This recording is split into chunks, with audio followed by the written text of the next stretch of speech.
Hello friends, I am Harish Demla from accurate fortune astrology. दोस्तों, हमारे पास काफ़ी क्वेरीज आती रहती हैं और लोग हमें बोलते रहते हैं कि आप इन चीज़ों पे वीडियोस बनाएं, इन चीज़ों पे। लेकिन हम ज़्यादातर उन्हीं लोगों की रिक्वेस्ट को कंसीडर करते हैं जो जनरल टॉपिक्स हों। अब कई बार लोगों की रिक्वेस्ट आती है, उनके पर्टिकुलर अपने चार्ट से रिलेटेड वो मैसेजेस डालते हैं कि आप इस कंजंक्शन के बारे में वीडियो बनाएं, अगर ये कंजंक्शन इस नक्षत्र में है, इस लगन में है, इस घर में है। वो बड़ा मुश्किल है, दैट इज़ नॉट पॉसिबल, क्योंकि ये तो एंडलेस मटेरियल हो जाएगा। किसी भी कंजंक्शन को हम उस लगन वाइज बनाएं तो एक लगन में मतलब 12 घरों में हो जाएगी, फिर नक्षत्र को भी उसमें लें, 27 नक्षत्र हैं, तो दैट इज़ एंडलेस जॉब। वो कभी ना ख़त्म होने वाला काम है, लाइफ निकल जाएगी, ख़त्म नहीं होगा। लेकिन कुछ जनरल अगर आप हमें गाइड कर सकते हैं, बिल्कुल जनरल, जिसमें आपकी एंग्जाइटीज़ रहती हैं, आपकी इच्छा रहती है उसको जानने की, तो वो आप हमें लिख सकते हैं हमारे चैनल पे। उसके लिए हम पूरी कोशिश करेंगे वो बनाने की। अभी एक श्रोता ने हमें लिखा था कि आप लव लाइफ पे और लव मैरिज पे आप वीडियोस बनाओ। हालांकि हमारी इस टॉपिक पे एक आध वीडियो पहले भी शायद हमने बनाई हुई है, लेकिन हम इसको दोबारा बताते हैं। देखिए दोस्तों, लव मैरिज का संबंध रहता है 5वें और 7वें घर से। पंचम एंड सप्तम, ये दो घर बहुत इंपॉर्टेंट है। सबसे पहले यही इंपॉर्टेंट है, जब भी पंचम घर में बैठा हुआ प्लेनेट सप्तम से कनेक्ट हो जाएगा, चाहे वो अष्टम के थ्रू हो, यानी कि जैसे सप्तम भाव का मालिक अष्टम में है और पंचम भाव में जो प्लैनेट बैठा हुआ है वो उस प्लैनेट के नक्षत्र में है। सपोज हम मानते हैं कि अगर आप शुक्र का लगन है, यानी कि टॉरस लगन है, 8 नंबर राशि सप्तम में आती है। अगर मंगल अष्टम में ही बैठ गया और इधर कोई प्लैनेट बैठ गया पंचम भाव में जो मंगल के किसी नक्षत्र में है, तो मंगल है तो सप्तम का ही मालिक ना, तो भी लव मैरिज का योग बन जाएगा। लेकिन वो योग बनेगा बड़े झंझट के बाद, बड़े लड़ाई झगड़े के बाद। उसमें फैमिली के डिस्प्यूट्स वगैरह या कुछ भी, लड़की के माँ बाप ना मानना, ये वो सारी चीज़ें रहती हैं, उसमें झंझट बड़ा रहता है। अगर सीधा सीधा संबंध बन जाए पंचम का सप्तम से, तो सीधी सीधी शादी हो जाती है, लव मैरिज हो जाती है। अब डिपेंड करता है कि पंचम भाव का स्टेटस क्या है। क्या पंचम भाव में प्लैनेट्स जो बैठे हुए हैं वो वाकई लव मैरिज में सपोर्ट करते हैं या वो एनिमी प्लैनेट्स हैं। अगर सपोज पंचम भाव में राहु और शुक्र बैठ गए, हालांकि फ्रेंडली हैं, फिर भी आपकी जो लव लाइफ है उसमें आपकी चीटिंग वगैरह हो सकती है, आपको धोखे मिल सकते हैं। और मंगल और शुक्र बैठ गए तो भी आपके लव ब्रेकअप्स हो सकते हैं, क्योंकि ये दोनों वायलेंट प्लैनेट्स हैं। और राहु तो वायलेंट के साथ साथ एक, यूं समझो कि एक फ्रॉड है। You will have to meet with some fraud people in your life जिनसे आपका रोमांस चल सकता है, जो आपको अल्टीमेटली धोखा दे देंगे, डूम कर देंगे। और जब भी पंचम भाव का संबंध अष्टम से बनेगा तो आपको सीक्रेट रिलेशनशिप में आप सेक्स सेंसुअलिटी को एंजॉय करोगे। और इसमें भी अगर प्लैनेट्स सॉफ्ट प्लैनेट्स हैं, जैसे दिल के प्लैनेट्स हैं, जैसे चंद्र है, शुक्र है, ये वाटरी प्लैनेट्स हैं, अगर इनका संबंध हो जाता है तो हम बहुत ही इमोशनल रिलेशनशिप में आ जाते हैं। और अगर प्लैनेट्स हार्श हैं, जैसे सैटर्न है, तो ये ऑब्स्टेकल्स पैदा करता है। बुध भी आपको कहीं ना कहीं ठीक रिजल्ट्स दे सकता है अगर बुध का संबंध शुक्र से हो जाए। लेकिन बुध को हम बहुत अच्छा नहीं मानते हैं, क्योंकि बुध हमारा वर्किंग ब्रेन है।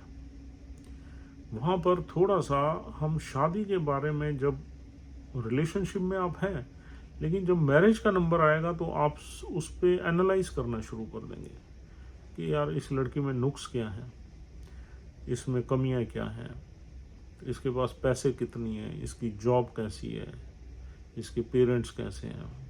तो अब क्या है, प्यार एट ए टॉस रहता है। जब आपने एनालाइज ही कर लिया तो फिर लव मैरिज का मतलब ये है कि आप जिससे प्रेम करते हैं उससे आप शादी कर रहे हैं, बस। उसमें ऊपर नीचे अगर कुछ चीज़ें हैं भी सही तो आदमी नहीं सोचता, लेकिन अगर बुद्ध बीच में आ जाता है तो आदमी सोचता है, उसको बुद्ध सोचने पे मजबूर कर देता है। तो परेशानियां रहती हैं, आदमी थोड़ा सेल्फिश हो जाता है, चालाक हो जाता है, ना करने के बहाने ढूंढता है। और ऐसे ही जुपिटर जैसा प्लैनेट हो तो आदमी को एथिकल बनाता है, समझदार बनाता है, और आदमी समझदारी से लव मैरिज करता है। और सूर्य भी थोड़ा सा ईगो इश्यूज देता है लव मैरिज में। सूर्य के साथ शुक्र बैठ जाए तो भी प्रॉब्लम्स आती हैं, क्योंकि शुक्र हमारे रिलेशनशिप का प्लैनेट है। सूर्य की जो ग्रीष्म है, जो उसकी किरणें हैं, उसमें सूर्य शुक्र के बर्न होने के चांसेस रहते हैं अगर वो 3 डिग्री से नज़दीक बैठा हुआ है। जितना वो दूर बैठेगा उतना अच्छा है। हालांकि सूर्य और शुक्र साथ साथ ही रहते हैं, 2 घरों का फर्क रहता है मैक्सिमम, साथ भी इकट्ठे भी बहुत मिल जाते हैं चार्ट्स में, लेकिन उनके कंजंक्शन 10 डिग्री से अगर दूर है फिर कोई डरने की बात नहीं है। जैसे जैसे 10 डिग्री के अंदर अंदर आती चली जाती है तो खराब मानी जाती है, और अगर ये 3 डिग्री से भी नीचे आ जाए तो बहुत खराब मानी जाती है। उसमें सबसे पहला नुकसान होता है हमारे पिता का, और दूसरा नुकसान होता है हमारे रिलेशनशिप्स का, मैरिज का, शुक्राणुओं का, बच्चे पैदा ना होने का।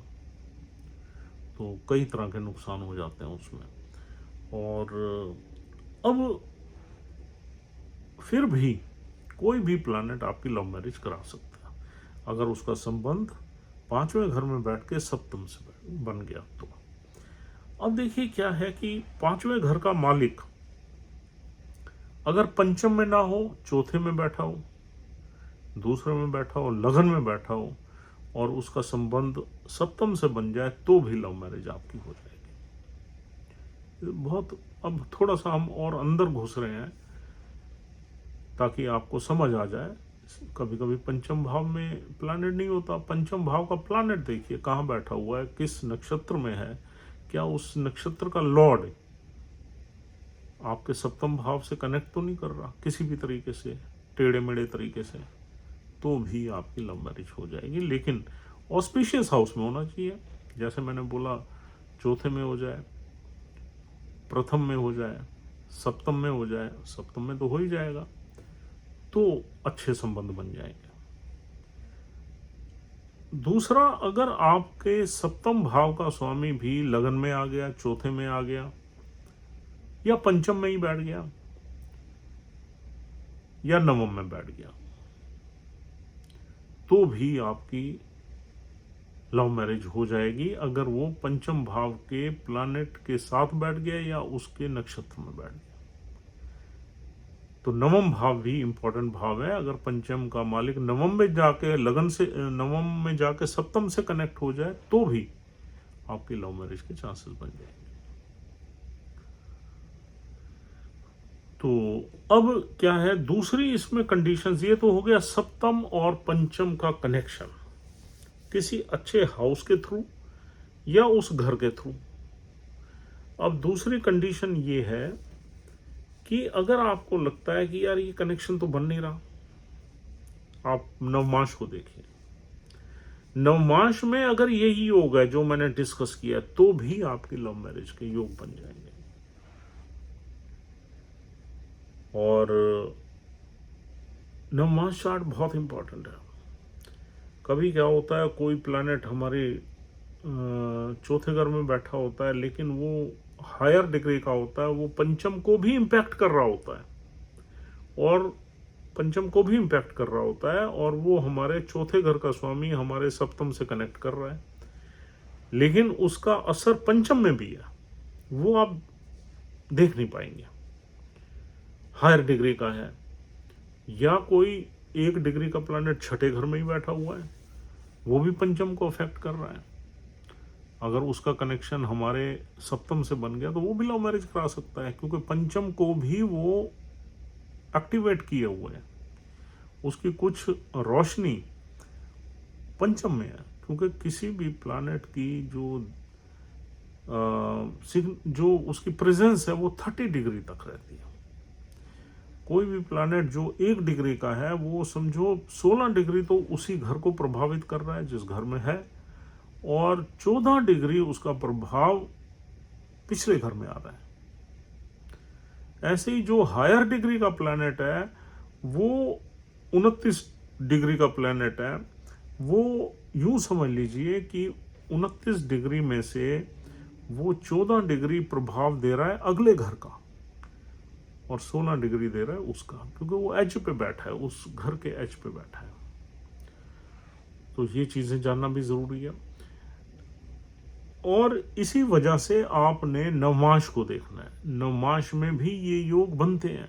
नवमाश में हालांकि प्लैनेट चेंज हो जाएगा, लेकिन उसका कनेक्शन पंचम और सप्तम का किसी भी तरीके से बन रहा है तो लव मैरिज कराएगा। दूसरी चीज ये है कि लव मैरिज होने में जो फैमिलीज में डिस्प्यूट्स या बवाल रहते हैं, जो माँ बाप नहीं मानते, जो परेशानियां रहती हैं, वो कहीं ना कहीं आपका पंचम और सप्तम भाव से कनेक्शन तो बन रहा है, लेकिन वहां पर कुछ मेस क्रिएटेड है। जैसे सपोज मंगल पंचम भाव का मालिक सप्तम में आके बैठ गया,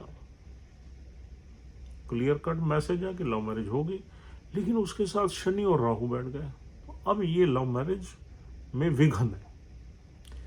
अब वो विघन कहीं से भी हो सकता है, दूसरे प्लैनेट्स बताएंगे जो चार्ट में है।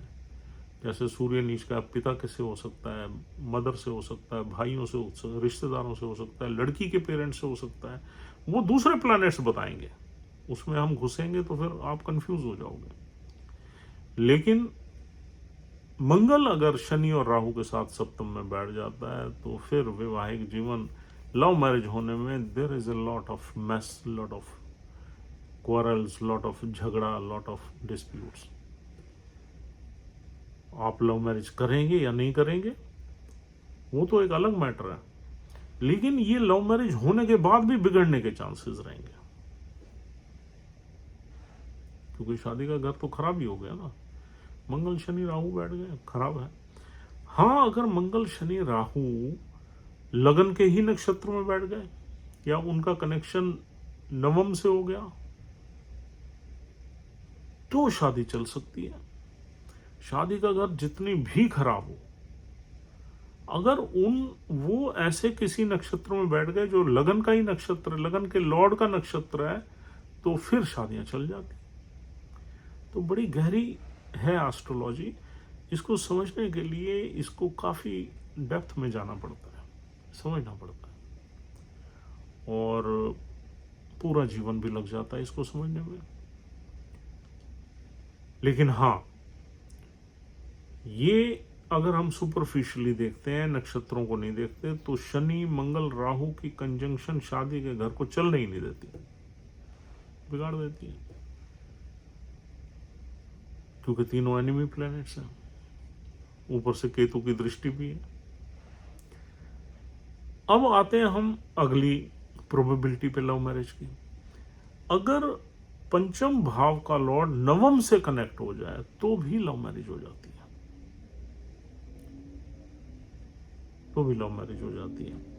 अब लव मैरिज आपकी विद इन कास्ट होगी, आउट ऑफ कास्ट होगी, उसमें प्लैनेट्स अगर एक जैसे हैं, एक ग्रुप के हैं, तो विद इन कास्ट हो जाती है। जैसे चंद्र और मंगल का मेल है, गुरु और मंगल का है, गुरु और चंद्र का है, सूर्य और चंद्र का है, सूर्य और मंगल का है, सूर्य और गुरु का है, ठीक, एक ही कैटेगरी है। अगर ये प्लैनेट्स थोड़े से डिफरेंट हो जाते हैं, जैसे गुरु और शुक्र का आ गया, तो यहाँ इंटरकास्ट मैरिज भी हो सकती है।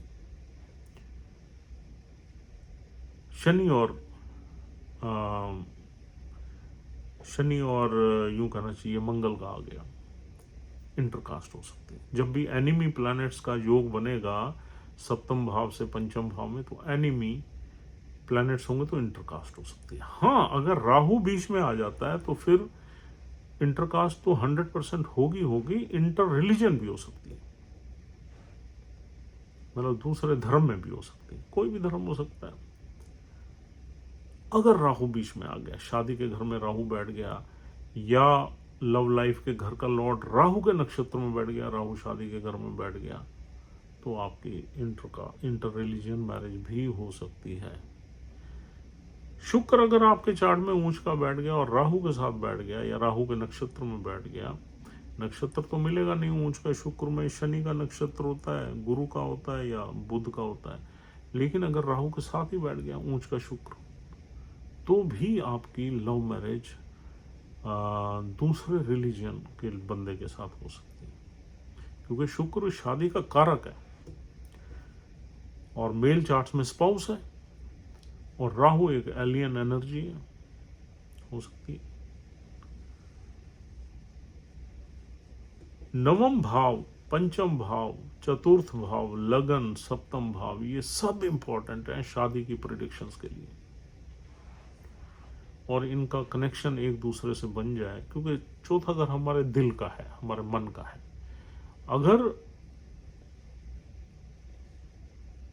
पंचम भाव का लॉर्ड चतुर्थ में आ जाए और उसको शादी के घर का लॉर्ड देख ले, तो भी लव मैरिज हो जाती है, कनेक्शन तो बन ही गया। ऐसे ही वो अगर उसको देख ले अपनी पंचम दृष्टि से, तब भी कनेक्शन बन गया। तो बैठा तो चौथे में है लेकिन कनेक्शन बन गया। या वो वहां बैठ के चौथे घर में देख के शादी के घर को देख ले, जैसे मंगल है, मंगल सपोज पंचम भाव का लॉर्ड होके चौथे में बैठ जाए और शादी के घर को देख ले, तो भी कनेक्शन बन गया। तो आपने बहुत ही कई तरीकों से देखना है, लेकिन लव मैरिज के योग सिर्फ सीधे सीधे नहीं बनते, व्हाट आई मीन टू से, बहुत टेढ़े मेढ़े भी बनते हैं। बस आपको ये देखना है कि ये कनेक्शंस क्या बन रहे हैं। आप जैसे ही डॉट्स को कनेक्ट करोगे, पंचम और सप्तम के डॉट्स को कनेक्ट करोगे थ्रू नक्षत्रास या थ्रू राशिज या थ्रू आस्पेक्ट्स, आपको पता लग जाएगा। बाकी सप्तम भाव की कंडीशन ये आपको बताएगी कि आपकी लव मैरिज सक्सेसफुल होगी या नहीं होगी। पंचम भाव नहीं बताएगा, पंचम का काम तो खत्म हो गया the day you have been married. जहाँ पर मैरिज में जितने भी हमारे ये हैं रीति रिवाज हैं वो आपने किए, लड़की आपके घर आ गई, तो फिर सप्तम भाव एक्टिव होगा। अगर सप्तम भाव की कंडीशन खराब है घर में, पंचम की बहुत अच्छी है, तो लव लाइफ में तो आप बहुत सक्सेसफुल रह सकते हो, लेकिन मैरिड लाइफ आपकी इंफीरियर हो जाएगी। और अगर पंचम भाव की कंडीशन बहुत ही खराब है और सप्तम बहुत ही मजबूत है, तो हो सकता है आपको प्यार में कई धोखे मिले हों, लेकिन जैसे ही आपकी शादी होगी, चाहे वो अरेंज मैरिज हो या लव मैरिज हो, तो कामयाब होगी, सक्सेसफुल होगी। तो शादी का सुख और प्यार का सुख, ये दोनों अलग अलग चीजें हैं।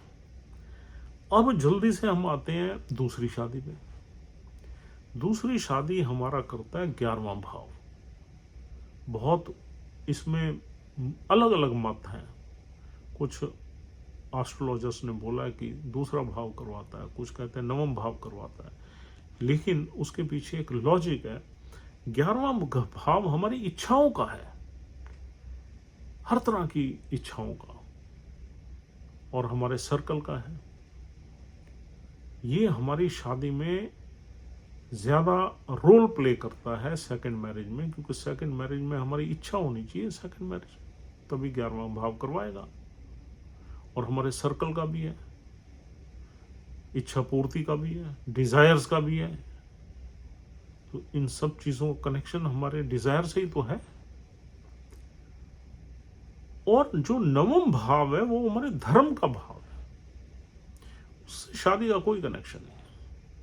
वो हमारी धार्मिक गतिविधियों का भाव है, रिलीजियस ट्रैवल्स का भाव है, रिलीजियस एक्टिविटीज का भाव है, पिता का भाव है, और जो पूजा पाठ है उसका भाव है, एजुकेशन का भाव है, फॉरेन ट्रैवल्स का भाव है।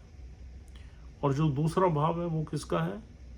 हमारी फैमिली का भाव है, पेरेंटल फैमिली, एक्सटेंडेड फैमिली का भाव है, हमारे कजन्स का भाव है, वो हमारे चाचे, ताऊ, मामे, बुआएं, या हमारी एक्सटेंडेड फैमिली, पेरेंट्स के साथ जुड़ी हुई फैमिली जो भी है, वो दूसरा भाव है। हाँ, ऐसा हो सकता है कि अगर दूसरे भाव में कुछ एनर्जीज ऐसी हो कि आप अपने परिवार में ही शादी कर लें, और कुछ धर्मों में होता भी है, तो दूसरा भाव भी इस तरह का काम करवा सकता है। लेकिन 11वें भाव की इंपॉर्टेंस वैसी की वैसी है, क्योंकि 11वें भाव से आपकी इच्छा जागृत होगी, एक डिजायर होगी कि हाँ यार मुझे करनी है दूसरी शादी, तभी वो दूसरा भाव आपको रिजल्ट्स देगा। लेकिन जब वो रिजल्ट्स देगा तो आप अपनी एक्सटेंडेड फैमिली में, रिश्तों में कुछ शादी वगैरह का कर सकते हैं। दूसरे भाव की शादी के लिए पहली मैरिज भी वहां से हो सकती है, लेकिन दूसरी शादी में जो 11वां भाव है वो सबसे इंपॉर्टेंट है आपकी शादी की एग्जीक्यूशन के लिए। आपकी अगर एक शादी टूट गई, सप्तम भाव आपका खराब है, 11वां भाव आपका बहुत अच्छा है, तो 11वें भाव की में से दूसरी शादी आपकी चलेगी। हमने सैकड़ों चार्ट्स पे देख लिया। अगर 11वां भाव भी खराब है, वहां भी मैलेफिक एनर्जीज हैं, या उसका कनेक्शन भी किसी गलत प्लैनेट से बन रहा है, और वो प्लैनेट 6, 8वें से कनेक्टेड है, तो दूसरी मैरिज भी आदमी की नहीं चलती, खराब हो जाती है।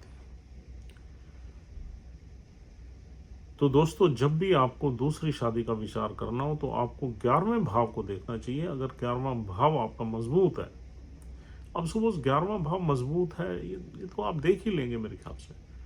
चंद्र ऊंच का पड़ा हुआ है, चलेगी शादी। गुरु बैठा हुआ है अपनी राशि में, चलेगी। शुक्र बैठा हुआ है, बहुत अच्छे तरीके से चलेगी दूसरी शादी। अगर वहां मंगल और राहु बैठे हुए हैं तो नहीं चलेगी। शनि और मंगल बैठे हुए नहीं चलेगी। बुध और मंगल बैठे हुए नहीं चलेगी।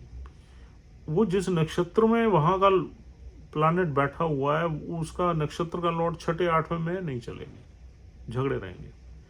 अब झगड़े रहेंगे या नहीं चलेगी, उसमें भी फर्क है, वो देखना पड़ता है। वो तो फिर थोड़ा एनालिसिस और डीपर हो जाएगा। तो कहने का मतलब ये है कि दूसरी शादी का विचार 11वें भाव से होता है, और 11वें भाव की मजबूती ही दूसरी शादी की कामयाबी देती है, अदरवाइज नहीं चलती। तो दोस्तों, this is all for the day. मुझे उम्मीद है कि ये जितनी भी हमने डिस्कशन की है, इसकी एक एक लाइन बहुत इंपॉर्टेंट है। अगर आप इसको अच्छे से कई बार सुनेंगे वीडियो को, तो आपको एक क्लैरिटी आ जाएगी कि लव मैरिज कैसे होगी, सक्सेसफुल होगी या नहीं होगी, उसमें डिस्प्यूट्स रहेंगे या आसानी से हो जाएगी। और अगर सप्तम भाव खराब है तो सेकंड मैरिज होगी नहीं होगी, लव मैरिज होगी या अरेंज मैरिज होगी, वो भी हमने आपको बता दिया। उसका कनेक्शन पंचम से होना चाहिए किसी भी तरीके से, तो लव मैरिज होगी, और उसमें भी सक्सेस आपको मिलेगी या नहीं मिलेगी, वो भी आपको हमने बता दिया काफ़ी विस्तार से। और कल हम फिर किसी और टॉपिक पे बात करेंगे। Thank you very much once again for watching this video patiently. This is a long video, लेकिन ये फुल ऑफ नॉलेज है, and I think you will appreciate it. Thank you very much.